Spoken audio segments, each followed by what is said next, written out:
इंसान लगातार शिकायत करने की मुद्रा में रहता है। लोग अपनी शिकायतों को अपने पहचान पत्र की तरह लिए फिरते हैं। ऐसे बहुत सारे लोग हैं जो इस बात का हर वक्त रोना रोते रहते हैं कि जिंदगी ने उनके साथ बहुत बुरा किया। वे अपने जीवन में होने वाली सभी भयानक चीजों का हवाला देते रहते हैं। उन मौकों को गिनाते हैं जो उन्हें कभी नहीं मिले। उन अन्यायों की बात करते हैं जो उन्होंने सहे। अब हो सकता है कि यह बातें सच हों, लेकिन ज्यादातर लोग यह भूल जाते हैं कि अतीत हमारे भीतर सिर्फ एक स्मृति की तरह मौजूद होता है और कहीं न कहीं स्मृति निष्पक्ष नहीं होती। यह अस्तित्वगत नहीं है। यह पूरी तरह से साइकोलॉजिकल है। यह पूरी तरह से मनोवैज्ञानिक है। अगर आप रिस्पॉन्ड करने की क्षमता कायम रखते हैं तो आपके अतीत की स्मृति आपको सशक्त बनाने की प्रक्रिया बन जाएगी। लेकिन अगर आप क्रिया के प्रति प्रतिक्रिया करने की मजबूरी के चक्र में अगर फंस जाते हैं तो स्मृति वर्तमान के बारे में आपकी समझ भी विकृत कर सकती है। इससे आपके विचार, भावनाएं और कार्य परिस्थिति के अनुरूप नहीं रह जाते। सब कुछ उल्टा फिर होने लगता है। आपके सामने हमेशा यह विकल्प रहता है, वर्तमान का सामना सचेतन रूप से करना या इस पर विवशतापूर्ण प्रतिक्रिया व्यक्त करना। इन दोनों में बहुत फर्क है और यह जमीन आसमान का फर्क पैदा कर सकता है। अगर आपके साथ बहुत बुरी चीजें हुई हैं तो आपकी समझदारी बढ़नी चाहिए। अगर आपके साथ बहुत घटिया हुआ है तो आपको सबसे बुद्धिमान होना चाहिए। लेकिन और अधिक समझदार होने के बजाय ज्यादातर लोग आहत हो जाते हैं। चेतन प्रक्रिया की स्थिति में जीवन की हर परिस्थिति को, चाहे वह कितनी भी भद्दी क्यों न हो, विकास के अवसर में बदला जा सकता है।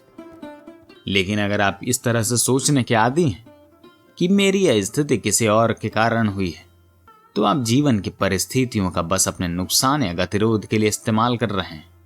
अगर आप यह स्वीकार कर लें कि मैं अभी जैसा हूं उसके लिए मैं खुद जिम्मेदार हूं, तो भयानक से भयानक चीजें आपके जीवन को समृद्ध बना सकती हैं। बड़ी से बड़ी विपत्ति को भी आप अपने विकास के लिए इस्तेमाल कर सकते हैं। आप अभी जैसे हैं, अगर उसकी 100% जिम्मेदारी स्वीकार करते हैं तो बेहतर कल आपके लिए संभावना हो सकती है। लेकिन अगर आप वर्तमान की जिम्मेदारी नहीं लेते और अपनी परिस्थितियों के लिए किसी दूसरे को दोषी मानते हैं तो आप अपना भविष्य अपने आने से पहले ही गंवा चुके हैं। आप इस दुनिया में खाली हाथ आए थे और खाली हाथ ही जाएंगे। जीवन की दौलत इसी में है कि आप इसके अनुभव से खुद को समृद्ध कैसे बनाते हैं।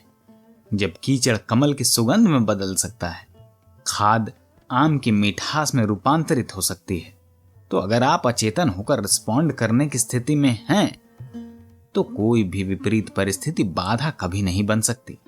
चाहे आप कैसी भी परिस्थिति में हो, चाहे आप किसी भी समय को झेल रहे हो, वह आपके जीवन को समृद्ध और संपन्न बनाएगी। अगर आप चेतन होकर रिस्पॉन्ड करने की स्थिति में हैं तो कोई भी विपरीत परिस्थिति बाधा कभी नहीं बन सकती।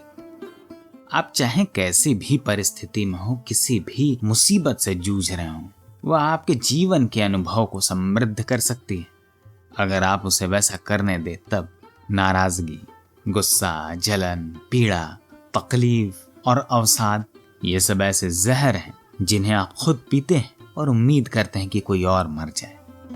जीवन इस तरह से नहीं चलता। ज्यादातर लोग इस आसान सच को समझने में कई जिंदगियां बर्बाद कर चुके हैं। अगर विचार पसंद आए हो तो चैनल को सब्सक्राइब करना न भूलें। धन्यवाद।